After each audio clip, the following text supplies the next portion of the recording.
Okay, hi there everyone, and welcome to another midweek edition of On the Whistle. Thanks so much for your feedback last week. I was slightly worried that my video on the behind the scenes changes at Sunderland over the last 12 months or so you might find incredibly boring, but the feedback was really positive. You were all very polite and patient, so thank you for that. And it got me thinking that now that we don't have Papa John's trophies and Checker Trade trophies and midweek championship games and all of that, it might be something I'm able to start doing on a little bit of a regular basis where I can kind of step back and have a little bit of a look at something in more depth, as I did last week off the back of Stuart Harvey's departure as head of recruitment. One of the things that I thought I've been thinking about for a little while and been kind of observing the season, and I thought would be really interesting to talk about, was the way that Sunderland are evolving under Régis Bris, in the way that Régis Bris is evolving tactically at Sunderland, and how that's kind of been such a key part of this story of the early stage of the season, and how it's helped Sunderland not just compete at this level but thrive. And really, it's kind of been a slow burning process that probably kind of reached its peak at Chelsea, where for the first time I can ever remember Sunderland moving away from a back four from the start of a game under Régis Bris, certainly in a competitive fixture, and actually potentially has kind of brought a bit of a template for a kind of a new system and a new way of playing that I don't by any stretch of the imagination think Sunderland will play every week, and they might not even play it all that regularly, but something that we'll start to see a lot more often, I think, and a sign that Sunderland are adding kind of new layers to their game under Bris. And I guess the starting point for this is when Bris first came to the club. So you may remember that kind of comment that's gone down in Sunderland history, really, because it's become so iconic when he was asked about his coaching influences in his first press conference, and he talked about how his main kind of coaching references, if you like, were De Zerbi and Guardiola, but he famously said, we won't play like that because we are Sunderland and I am Régis Bris. And the point he was kind of making was if you gave him a completely blank canvas to build a team with no budgetary restrictions, no hurdles, he might try and make something that looks very much like a Pep's Man City or a De Zerbi team. But that realistically, he would have to be pragmatic along the way, and it's about building kind of a team that can compete against what's in front of it. And that was mostly what we saw from Bris, very pragmatic, but also he had a really strong, defined kind of structure and way of playing that we saw him stick to last season. And the bedrock of that really was the 4-3-3 in possession and the 4-4-2 out of possession, where one of those midfielders pushes up to join the second striker and someone kind of drop into three quite distinct banks to try and frustrate the opposition. This changed a little bit from when he first came in the club. You might remember that actually at the start of last pre-season, Joe Bellingham was playing as a 10 and pushing on then to join the second striker. When the makeup of the midfield changed and Chris Greek came into the team, we saw Joe Bellingham drop a little bit deeper. It was very much him and Chris Rig as 2/8s, with Rig then being the player who pushes forward out of possession. But generally speaking, you could tell pretty much from week to week exactly what shape Sunderland were going to play, and there was a reason for that. One of Bris's key coaching principles, one of his main beliefs, is that stability and consistency gives you a massive advantage over your rivals if you're able to achieve it, because he believes that a coach's ability to impact the game from the touchline in games in a really intense environment isn't actually that great, and that what's really important is that players can adapt within games, that they can kind of adjust as the game is happening. The main way that they're able to do that is by gaining experience. And so Bris wants to keep things tactically as simple and as consistent as he can from week to week. The other aspect of that is if you can build some consistency in team selection, obviously players begin to develop a natural chemistry that can give you an edge over other teams.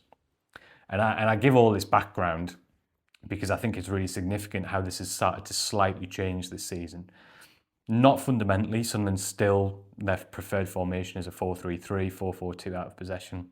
But what I've increasingly seen is that Sunderland have developed another kind of weapon, if you like, and we've seen this at Chelsea when they moved to a back five out of possession. In part, this is a story about their recruitment, and I think one of the things that has become very, very clear and has been spoken about quite a lot now, and we've seen it in the performances, is that one of the main tenets of what Sunderland did in the summer transfer window was to look at what has gone wrong for the newly promoted teams over the last couple of years. And what they clearly found is those teams weren't good enough out of possession, and that they very, very much underestimated just how much the physicality of the Premier League has changed in the last few years. And I think that's something that someone were determined not to miss out on. And so while, yes, they've recruited players who are technically good enough to play at this level, They've also put a big focus on players who are physically good at this level. And another massive part of their summer transfer business was adding height to the team. It sounds quite simple, but it's absolutely true. This is something that Bris really pushed for and that he felt was going to be absolutely key, that he wanted to improve from last season, and he felt he was going to be vital in the Premier League, is adding more height to the team.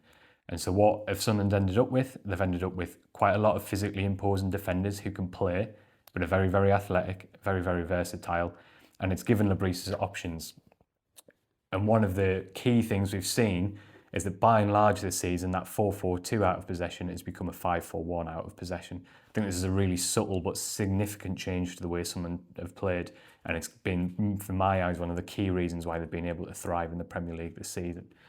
Because even when they've played with the back four, quite often what we've seen in the opening weeks of the season was Granit Xhaka out of possession dropping in to help the back three. And what's built over time is quite often it's not actually been Xhaka, it's been an actual defender. And this is something that Bris has been slowly introducing within games, and then finally we saw Geertruida come in from the start against Chelsea. A couple of really kind of important parts of this, of the development of this, was obviously the Aston Villa game when Sunderland went down to 10 men. Dan Ballard came on. Obviously it wasn't a 5-4-1 because Sunderland didn't have 10 players on the pitch, so they couldn't have that. But it kind of very closely mirrored that system. And I also think it's really important that the first time that I noticed this particularly strongly was away at Nottingham Forest. So you might remember at the start of that second half, Nottingham Forest were causing Sunderland a lot of problems and actually had some really good chances.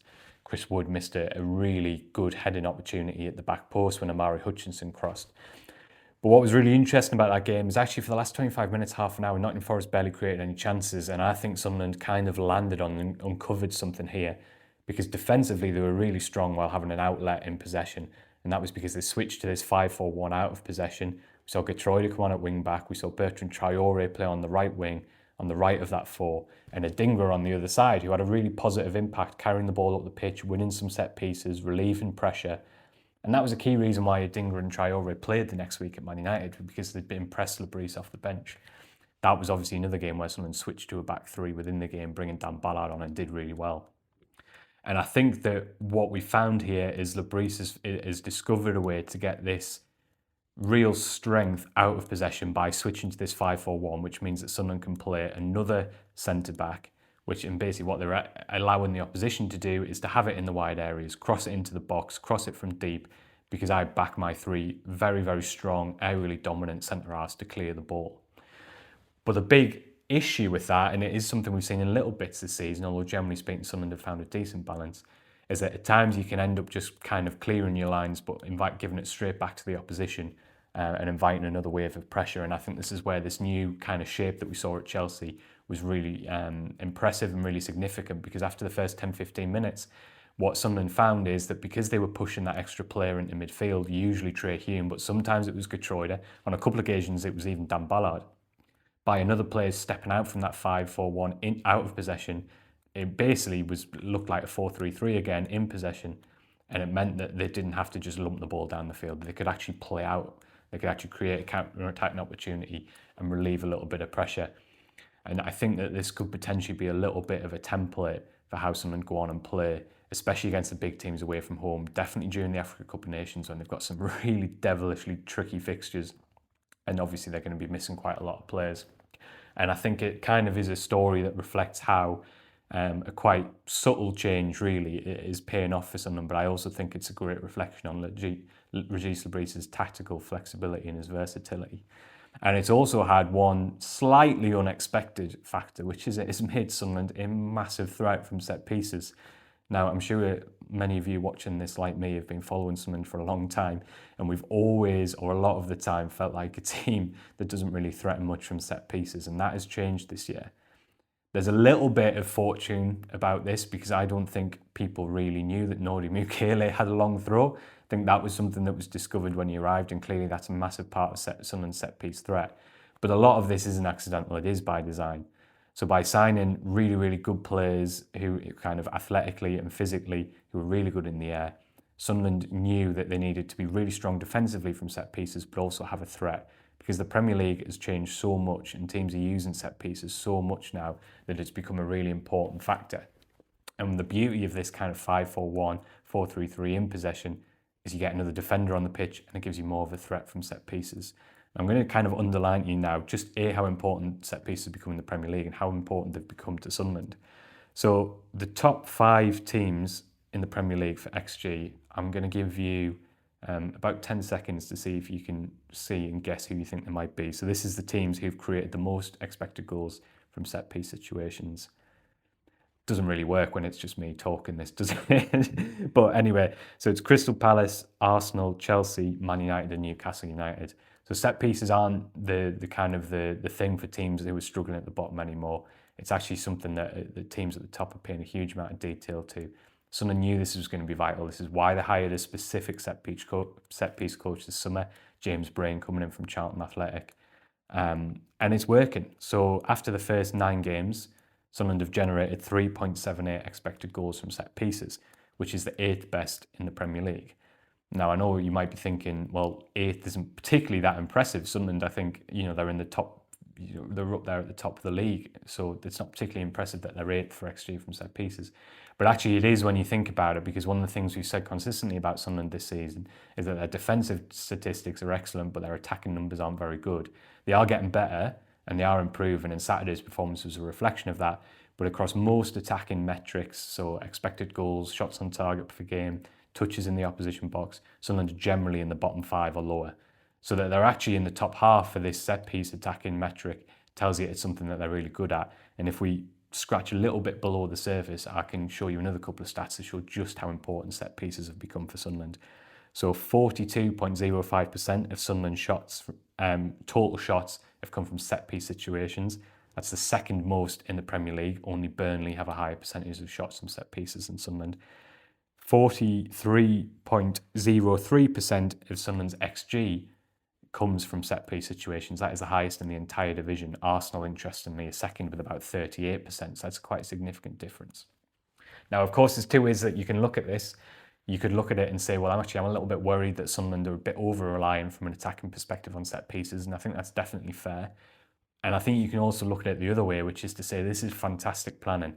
This is Sunderland understanding that in their first season back in the Premier League, it's not realistic for them to be creating loads and loads of chances from open play, to be taking big risks to create shooting opportunities, understanding that there's going to be a lot of games where they don't have loads of possession. And so they've understood that they need to absolutely maximise set-piece situations. They've worked hard on them. They've recruited players who can threaten from those situations, and they're getting the just rewards from that. And I think this is a really interesting way of how, sometimes it's all in the plan, and sometimes it's kind of just the way things unfold in football a little bit. And I think a combination of Mukele's long throws, the fact that Sunderland's defenders across the board are playing so well, has allowed them to almost, a little bit by design, but a little bit stumble across this really powerful formula that's given them an edge that has proven really, really important in games. We've seen that manifest itself in different ways. So the first half against Wolves, when Sunderland were able to use set plays to get up the pitch, to really push Wolves back and build a sustained run of pressure to kind of turn the game their way. We saw them use it so effectively against Chelsea in the first half, not just have an attacking threat. Obviously, the first goal comes from a long throw, but at times just to kind of slow the game down a little bit, get themselves a foothold in it. You might have noticed, especially in the first 15-20 minutes, every time Sunderland won a set piece, that Granit Xhaka was using those little pockets of opportunity to talk to his teammates about what was going wrong with the shape and improve it. So I really think it's really interesting the way that this team has developed. The core principles are the same. We know how Bris wants to play. He wants to kind of use passing triangles to get past the opposition press. He was always going to put a lot of emphasis on width. He wants the vast majority of Sunderland's chances of creating wide areas. He gives his wide players a lot of license to take players on. The resilience and the structure out of possession is absolutely vital. He won't pick players who don't run and defend. These kind of principles are all the same, but what we're seeing is him finding new solutions to adapt to the Premier League, and hopefully in time we'll see more and more kind of attacking ideas and attacking patterns of play come into it. But I was just watching it at Chelsea, and I wanted to do this video because I just felt this was the culmination of kind of 4 or 5 months of work of someone trying to find a balance about how can we go to a big Premier League team and be really awkward to play against and be really defensively strong, but also ensure that we have a little bit of an attacking threat. And I found it so interesting, not just the Bris, of course, it's his entire coaching staff, find this balance between what was successful for Sunderland last season and the stability that the players have in that structure, and finding a slightly new way to adapt it. as I say, Sunderland recruit to play in a 4-3-3. That's the kind of overarching formation. It's going to be kind of the way they play in the vast majority of games. Possibly even they'll go back to it at home against Everton on Monday. I wouldn't be surprised at all. But I do feel like we're seeing the shape, particularly out of possession, change a little bit, and it's given Sunderland some really new, exciting opportunities, both defensively and also from attacking set plays. So I just wanted to flag that up as something that most of you, I'm sure, will have already kind of been observing and looking at, but I think it's going to be something really interesting to watch how it unfolds over the next few months. And again, I thought it was really interesting to draw attention to the coaching quality of Régis Bris and his tactical flexibility, really. And to go back to that quote of we won't play like that because we are Sunderland and I'm Régis Bris. I think it's really interesting how Sunderland are finding this kind of new style and this new identity. And I think it almost culminated in that Chelsea win where it was all about the willingness to suffer together, which is the big term, isn't it, in modern football, and that defensive resilience, but also some actually quite cool and quite attractive attacking patterns of play as well. So long may it continue. Again, I hope this video hasn't been too dry. I hope you've enjoyed it. All feedback welcome. As I say, I'd love to try and do something like this every week.